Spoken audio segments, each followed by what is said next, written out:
사랑하는 성도 여러분, 그리고 진리의 말씀을 사모하는 모든 분들께 주님의 이름으로 문안드립니다.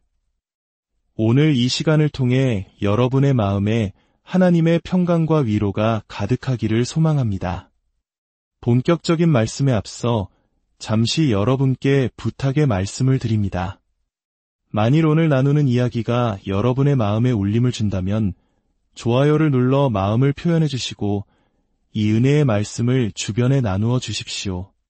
복된 소식을 전하는 것은 어두운 세상에 빛을 비추는 귀한 사역입니다.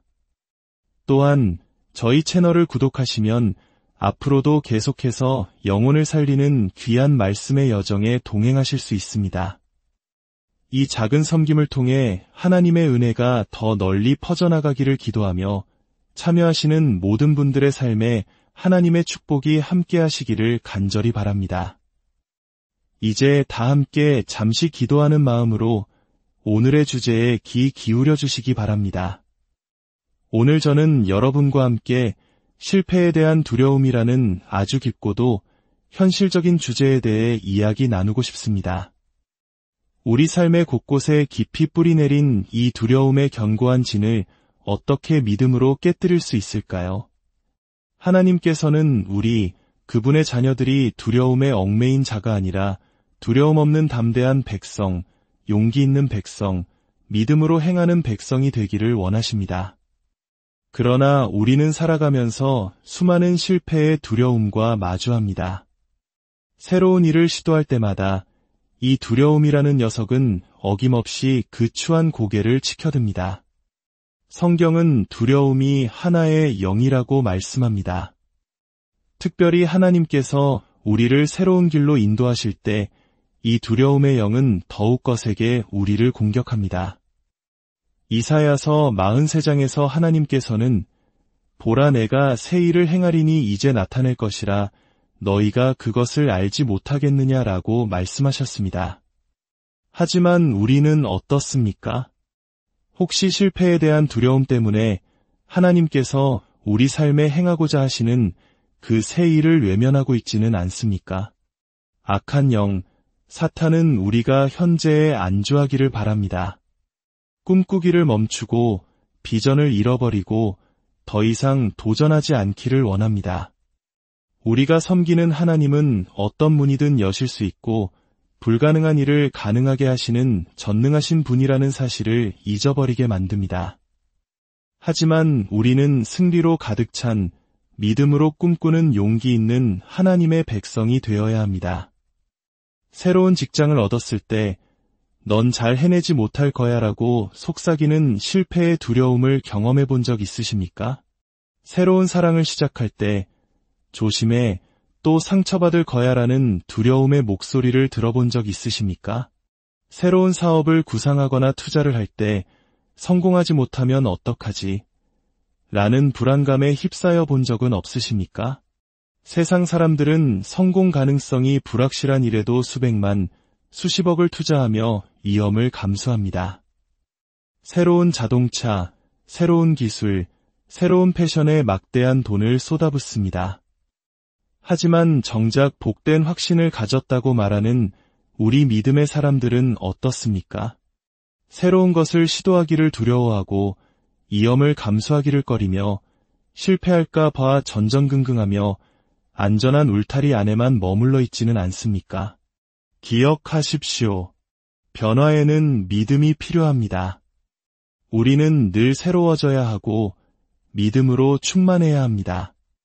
한 번도 위험을 감수하지 않고 한 번도 진심으로 웃어보지 못하고 한 번도 무언가를 시도해보지 않은 한 남자가 있었습니다. 그러던 어느 날 그가 세상을 떠났을 때 보험사는 그의 보험금 지급을 거절했습니다. 그 이유가 무엇이었을까요? 이 사람은 한 번도 제대로 살아본 적이 없으므로 그는 진정으로 죽은 것이라 할 수 없습니다. 그의 인생은 결국 거대한 영분으로 끝나고 말았습니다. 이 이야기는 우리에게 깊은 교훈을 줍니다. 실패에 대한 두려움은 하나님께서 당신을 위해 예비하신 모습이 되는 것을 가로막습니다. 그때 해봤더라면 그렇게 했어야 했는데와 같은 후회로 가득 찬 인생을 살게 만듭니다. 어떤 사람이 있었습니다. 그는 식당에서 영어로 주문하는 것을 너무나 두려워했습니다. 창피를 당할까봐 겁이 났던 그는 영어과의 선생님을 찾아가 도움을 청했습니다. 선생님은 아주 간단한 3단어를 가르쳐 주었습니다. 햄버거, 감자튀김, 콜라. 그는 식은땀을 흘리며 식당에 들어가서 배운 대로 외쳤습니다. 햄버거, 점원은 네라고 답했습니다. 감자튀김, 네. 콜라, 네. 그는 너무나 신기했습니다. 한 달 내내 그렇게 주문해서 먹다 보니 살이 쪘고 그는 선생님을 다시 찾아가 아침 식사를 위한 새로운 단어를 배우고 싶다고 했습니다. 선생님은 달걀, 토스트, 주스라고 말하라고 가르쳐 주었습니다. 자신감이 붙은 그는 식당에 가서 앉았습니다. 점원이 와서 물었습니다. 아침으로 무엇을 드시겠어요? 그가 자신있게 외쳤습니다. 달걀. 그러자 점원이 물었습니다. 삶은 걸로 드릴까요? 스크램블로 드릴까요? 아니면 치즈를 넣어서 드릴까요? 그는 당황했습니다. 토스트. 점원이 또 물었습니다. 통밀빵으로 드릴까요? 건포도빵으로 드릴까요? 흰빵으로 드릴까요? 그는 더욱 당황했습니다. 주스. 점원은 미소를 지으며 물었습니다. 토마토 주스, 사과 주스, 오렌지 주스 중에 어떤 걸로 하시겠어요? 그는 잠시 생각하더니 극심한 공포에 질려 결국 이렇게 외쳤습니다. 햄버거, 감자튀김, 콜라. 사랑하는 여러분, 이 이야기가 남의 이야기처럼 들리십니까? 수많은 그리스도인들이 평생을 햄버거, 감자튀김, 콜라 같은 삶을 살아갑니다. 조금 불편하고 낯선 상황과 마주했을 때 하나님께서 주시는 더 풍성한 것들을 맛보기보다 익숙하고 편안한 과거의 영역으로 후퇴해버립니다. 하지만 하나님은 우리가 그런 제한된 삶을 살기를 원치 않으십니다. 내가 너를 위해 더 많은 것을 준비해 두었단다. 너는 그저 나를 믿고 믿음으로 한 걸음 내디뎌야 한다고 말씀하십니다. 기억하십시오. 안전하게만 행동해서는 결코 하나님을 기쁘시게 할 수 없습니다. 히브리서 11장 6절은 분명히 말합니다. 믿음이 없이는 하나님을 기쁘시게 하지 못하나니 이것은 목회자로서 리더로서 제가 뼈저리게 깨달은 진리입니다. 믿음은 곧 위험을 감수하는 것입니다. 이미 해왔던 것들을 넘어 주님께서 당신의 마음을 두드리며 도전하라고 하시는 그 일을 시도하는 것입니다. 마태복음 25장에 나오는 달란트 비유를 기억하실 겁니다. 5달란트 받은 자와 2달란트 받은 자는 열심히 일해 갑절을 남겼습니다. 하지만 1달란트 받은 자는 아무것도 남기지 못했습니다. 주인이 그에게 물었습니다. 왜 너는 내가 준 것으로 아무것도 하지 않았느냐? 그는 이렇게 대답했습니다. 주인이여, 당신은 굳은 사람이라. 저는 두려워서 가서 당신의 달란트를 땅에 감추어 두었나이다. 그 말을 들은 주인의 반응은 충격적입니다. 악하고 게으른 종아, 이것은 사랑의 예수님의 입에서 나온 매우 강력한 질책입니다. 그가 대체 무슨 잘못을 했기에 악하다는 말까지 들어야 했을까요? 그는 하나님께서 주신 잠재력을 땅에 묻어버렸습니다. 이 세상에서 가장 부유한 곳은 유전이 아니라 공동묘지라는 말이 있습니다. 실패에 대한 두려움 때문에 세상에 나오지 못한 수많은 책들, 시작되지 못한 위대한 사업들, 실현되지 못한 찬란한 꿈들이 그곳에 잠들어 있습니다. 하나님은 우리를 구원하시고 정체성을 주실 뿐만 아니라 목적과 사명을 주십니다. 하지만 그 목적을 이루기 위해서는 반드시 실패에 대한 두려움이라는 영적 속박에서 벗어나 새로운 일에 도전해야만 합니다. 그렇다면 우리는 어떻게 이 실패에 대한 두려움을 극복할 수 있을까요? 첫째, 우리 모두가 실패자라는 사실을 기억하십시오. 인류의 실패율은 100%입니다. 우리 모두는 실패자 클럽의 회원 자격이 있습니다. 야고보서 3장 2절은 우리가 다 실수가 많으니 라고 말하며 로마서 3장 23절은 모든 사람이 죄를 범하였음에 하나님의 영광에 이르지 못하더니 라고 선포합니다. 실패는 특정인의 전유물이 아니라 우리 모두의 경험입니다. 미국의 메이저리그 야구에서 슈퍼스타가 되려면 어떻게 해야 하는지 아십니까? 1000번의 타석에서 700번을 삼진이나 아웃당해도 됩니다. 단 300번, 즉 3할의 성공률만 보여주면 수백억 원의 연봉을 받는 슈퍼스타가 될 수 있습니다. 700번을 실패하고도 엄청나게 성공할 수 있다는 뜻입니다.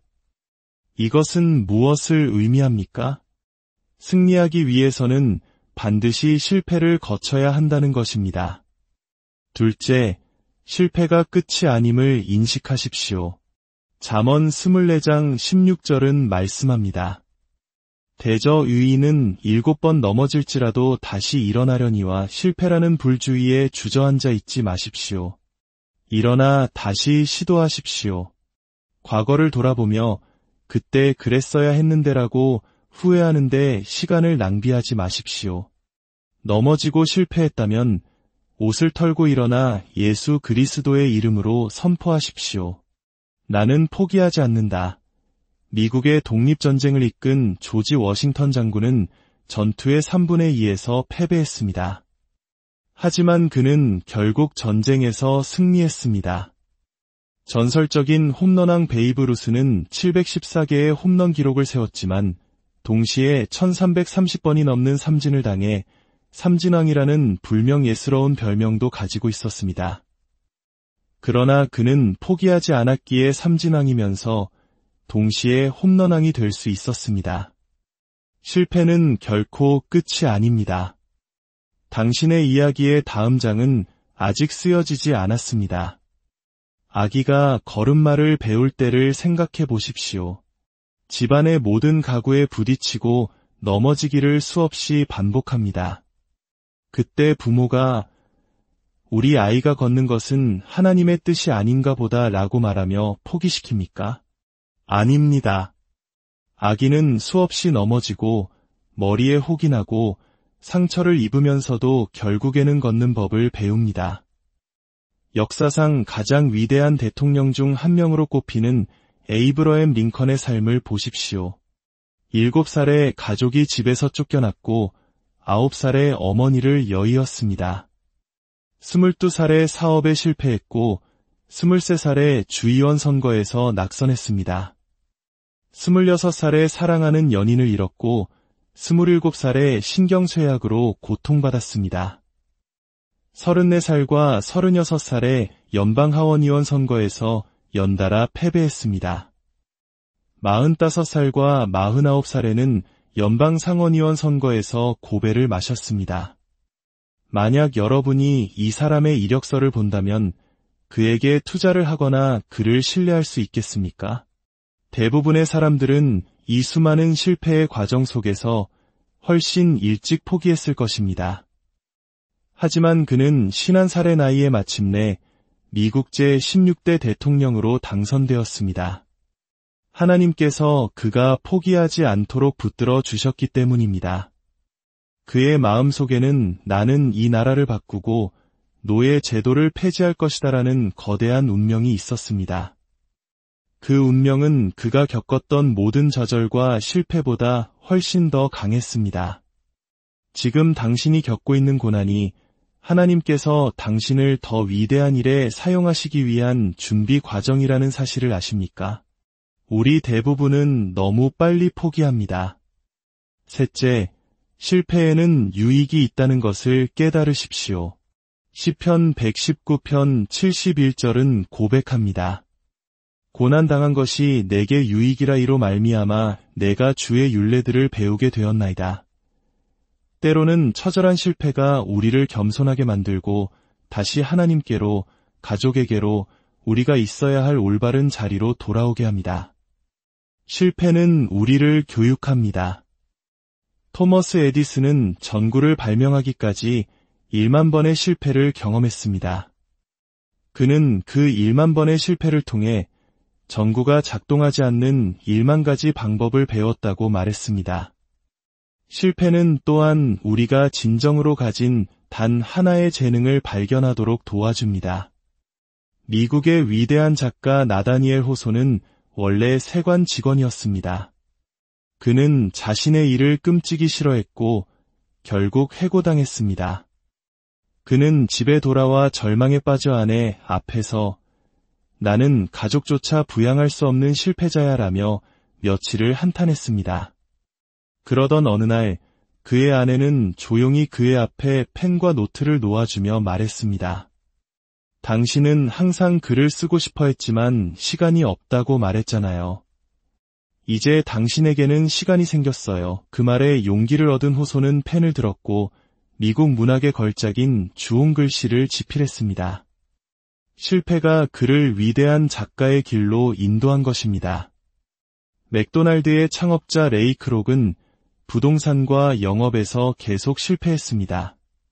그러다 우연히 맥도날드 형제가 운영하는 작은 햄버거 가게를 인수했고 이를 세계적인 패스트푸드 제국으로 키워냈습니다. KFC의 창업자 커넬 샌더스는 무려 65세의 나이에 자신의 치킨 사업을 시작했습니다. 만약 그가 이제 내 나이에 뭘 하겠어라며 은퇴했다면 우리는 오늘날 KFC 치킨을 맛볼 수 없었을 것입니다. 잠언 14장 4절은 이렇게 말합니다. 소가 없으면 구유는 깨끗하려니와 소의 힘으로 얻는 것이 많으니라. 이것은 아주 지혜로운 말씀입니다. 소가 없으면 외양간은 깨끗하고 관리가 편할 것입니다. 하지만 소가 없으면 밭을 갈 수도 많은 수확을 거둘 수도 없습니다. 생산성을 원한다면, 즉 풍성한 열매를 맺는 삶을 살고 싶다면 때로는 외양간이 더러워지는 것을 감수해야 합니다. 성공적인 사업을 일으키려면, 건강한 가정을 세우려면, 부흥하는 교회를 만들려면 반드시 어질러짐과 문제들이 동반됩니다. 깨끗하고 문제없는 삶을 살고 싶다면 혼자 살면 됩니다. 하지만 우리는 더불어 살아가며 사랑과 기쁨을 나누기 위해 때로는 그 어질러짐을 기꺼이 감당해야 합니다. 사랑하는 여러분, 만약 당신이 한 번도 실패해 본 적이 없다면 그것은 당신이 한 번도 제대로 도전해 본 적이 없다는 뜻일지도 모릅니다. 믿음으로 가득 찬 삶을 사십시오. 이 세상은 믿음으로 이기는 것입니다. 이제 두 손을 들고 주님께 고백합시다. 주님, 저의 재능과 은사, 저의 모든 것을 주님께 드립니다. 저는 이제 새로운 변화를 맞이할 준비가 되었습니다. 실패에 대한 두려움을 예수 그리스도의 이름으로 꾸짖습니다. 저는 포기하지 않겠습니다. 저는 주저앉지 않겠습니다. 하나님께서 저를 이 땅에 보내신 목적을 이루어낼 것입니다. 여러분의 삶이 척박한 황무지에 머무는 것이 아니라 풍성한 열매를 맺는 옥토가 되기를 축복합니다. 이제 다 함께 우리의 자녀들과 다음 세대를 위해 기도합시다. 그리고 우리 자신을 위해 기도합시다. 학교로, 직장으로, 삶의 현장으로 나아가는 우리의 자녀들이 인생을 두려워하는 자가 되지 않게 하소서. 하나님께서 주신 거룩한 꿈과 목적을 두려움 때문에 포기하지 않게 하소서. 그들의 삶에 하나님의 손이 함께하여 주시고 그들 안에 잠자고 있는 거룩한 열정과 재능을 일깨워 주소서. 지금 이 시간 살아계신 하나님 아버지, 이 말씀을 듣는 모든 심령 위에 주님의 은혜를 부어 주시옵소서. 실패의 두려움에 묶여있는 자들에게 자유를 선포하여 주시고 넘어진 자들에게는 다시 일어설 힘을 주시옵소서. 각자의 가정과 직장과 사업 위에 함께하여 주셔서 모든 어려움을 믿음으로 돌파하게 하시고 주님께서 주신 꿈과 비전을 향해 담대히 나아가게 하옵소서. 그들의 재능과 은사가 만개하게 하시고 두려움 없는 믿음의 사람으로 이 세상을 살아가게 하옵소서. 주 예수 그리스도의 이름으로 간절히 기도드립니다. 아멘. 이제 주님의 축복의 말씀으로 마치겠습니다. 여호와는 내게 복을 주시고 너를 지키시기를 원하며 여호와는 그의 얼굴을 내게 비추사 은혜 베푸시기를 원하며 여호와는 그 얼굴을 내게로 향하여 드사 평강 주시기를 원하며